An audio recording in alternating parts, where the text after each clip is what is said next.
امام حسین ایسی باکرامت شخصیت ہیں کہ آپ کی جو ولادت ہے نا، آپ کی جو برتھ ہے، وہ برتھ بھی کرامت ہے. آپ 6 مہینے میں آپ کا جو حمل تھا، ماں کے پیٹ میں آپ رہے، وہ 6 مہینے رہے. اور یاد رہے کہ پوری دنیا میں سیدنا یحییٰ علیہ الصلوۃ والسلام اور امام علی مقام امام حسین کے علاوہ کوئی ایسا بچہ زندہ نہیں رہا جس کی مدت حمل 6 ماہ ہوئی ہو. یعنی آپ فرام دا ڈے 1 آپ کی ولادت ہی کرامت ہے. اور سبحان اللہ، آپ کے رخسار مبارک کا حال یہ تھا، آپ کے چہرے پر نور ایسا تھا کہ آپ کے دونوں رخسار سے ایسا نور نکلتا تھا کہ کمرے اور دیواریں روشن ہو جایا کرتی تھیں. اور کیوں نہ ہو، کس کے نواسے ہیں، کن کے پھول ہیں، آقا کی نگاہوں کے تارے ہیں. اب یہ جو امام حسین رضی اللہ تعالیٰ عنہ جب کربلا کے لیے روانہ ہوئے نا، تو آپ سے مزید کرامتوں کا ظہور ہوا.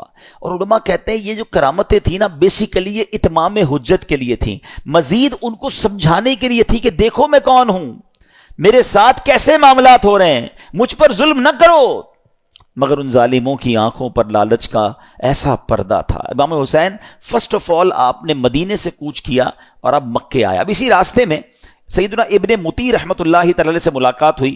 انہوں نے عرض کی کہ حضور میرے کنویں کا پانی بہت کم ہے، برائے کرم آپ دعائے برکت سے نواز دیجئے. آپ رضی اللہ تعالیٰ عنہ نے اس کنویں کا پانی طلب کیا، اور جب پانی کا ڈول حاضر کیا گیا تو آپ نے اس میں سے پانی کچھ پیا بھی، نوش بھی فرمایا اور کلی بھی کر دی. اور ڈول کو واپس کنویں میں ڈال دیا گیا.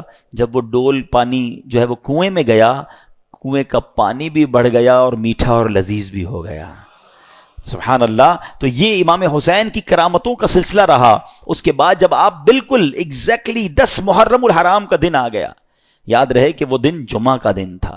10 محرم الحرام جب یہ واقعہ ہوا، کربلا کے میدان میں آپ خطبہ ارشاد فرما رہے ہیں، ان کو سمجھا رہے ہیں کہ دیکھو میں کون ہوں، یہ ظلم مت کرو. تم کیا جواب دو گے جس کا کلمہ پڑھتے ہو اس نبی علیہ الصلوۃ والسلام کو؟ اس وقت آپ کے جو خیمے تھے جہاں خاندان کے افراد تھے، وہاں خندق میں ایک آگ بھی جل رہی تھی.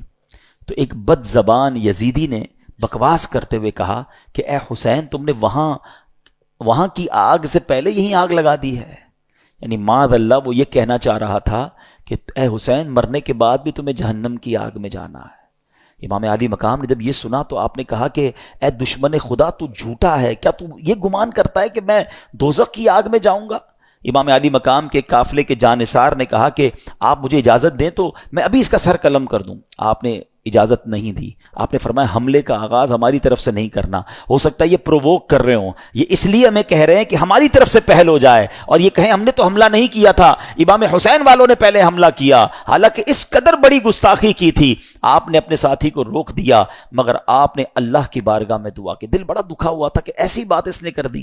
آپ نے کہا اے رب قہار، اس کو عذاب نار سے قبل بھی اس دنیا میں بھی آگ کا عذاب عطا فرما. آپ کی دعا قبول ہوئی. وہ بندہ جو گھوڑے پہ بیٹھا تھا، اس کی گھوڑے کو جھٹکا لگا، گھوڑا خود ہی دوڑتا ہوا گیا اور وہ گھوڑے سے جب جہاں گرا تو وہاں آگ لگی ہوئی تھی. اسی خندق میں یہ بندہ جا کر گرا اور وہ بد نصیب آگ میں جل کر بھسم ہو گیا. امام علی مقام نے سجدہ شکر ادا کیا اور اللہ تعالیٰ کی بارگاہ میں عرض کی کہ یا اللہ تیرا شکر ہے کہ تو نے آل رسول کے گستاخ کو سزا دی.